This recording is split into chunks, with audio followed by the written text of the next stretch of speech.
Oh, hello there. Yes, well into December. Very well. Very well. Yes. Now, yet more on the Gregg Wallace saga. Astounding, really, but there again, the media do love a media story, don't they?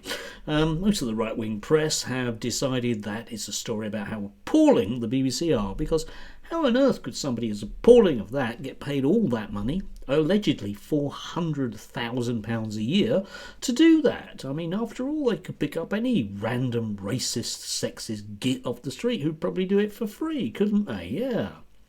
But the thing that I was thinking of most of yesterday is, well, doesn't this somewhat set a very, very nasty precedent for so many of them? The talent, one might say.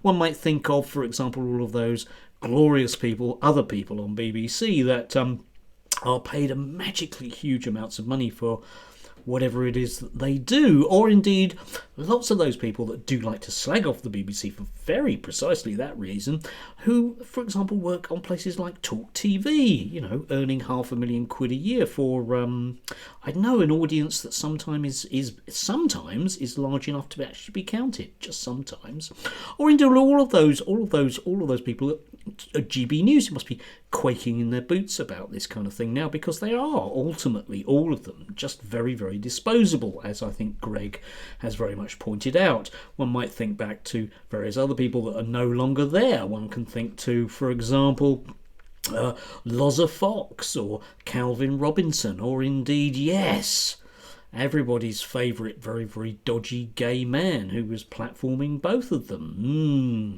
Whatever happened to him, eh? But the one that I'm thinking of course, is Leo Kearse, a man who I have spent the last 2 years suggesting, why is he here? And, what did he have to say about it? Well, it was this. What's racist today? Today, making kung fu noises and saying, me so horny is racist. Yes, because allegedly Gregg Wallace is accused of racism after allegedly saying me so horny about Asian MasterChef content and making kung fu noises ex-staff member claims. Yes. And of course Leo is pretending not to know that that's racist, because Leo has to pretend that lots of things aren't racist. Yes. And what's racist today? Just the same. Today, being able to understand a foreign person's accent is racist. Yes. And of course Leo is heavily invested in the notion that people aren't racist. And yet he appears to oddly react very, very badly whenever anyone does suggest that he or anyone else is a bit, dodgy, a bit like Gregg Wallace. Did have to smile at him getting into a spat with James O'Brien. Probably not a good idea, Leo, because whether you like James O'Brien or not, he can wipe the floor with someone like you intellectually. It's well worth reading that from the Poke, by the way. It's absolutely hilarious. But the key thing about Leo, of course, is the odd thing about him, definitely not being racist and definitely being a great comedian and everything, is the way that he's just disappeared for the best part of a month from GB News. One day he just wasn't there. Oddly, it did coincide with a very, very nasty communist group called Hope Not Hate, which revealed that he had various social media accounts where he was being, rather racist. I'm not quite sure if he was making kung fu noises, because that isn't racist, is it? No, I'm sure it isn't, especially around Asian people.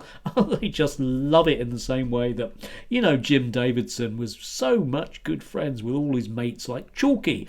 Yes, but he disappeared. And yet then he came back and not a word has been said. Not a word has been said about this whatsoever. And I imagine that he would be quaking in his boots about that. Or maybe not. Maybe these people actually, given the nature of the business and given the nature of their egos, earnestly believe that they are very, very special. But, I get people in my comments that are crassly sexist and racist, and I'm sure they do it for a fraction of the price that he will. And what, indeed, discernible talent is there? Whenever I have the misfortune to catch these people in terms of when I'm making these videos, I just think to myself, I can think of 25 things that are funnier than anything you've said in the last year. Yes, still, talent, payment, and indeed Sword of Damocles, yeah, because some of them had to go when GB News' owner, Paul Marshall, wanted to sell the station, and ultimately these people have to be very, very worried about all the powers that be that they earnestly persuade you are acting in your best interest, because after all, it's certainly in theirs. Imagine if he upstairs said something and we had to go. That would be bad. Anyway, do have a beautiful Tuesday. Remember, don't, whatever you do, anger the man upstairs.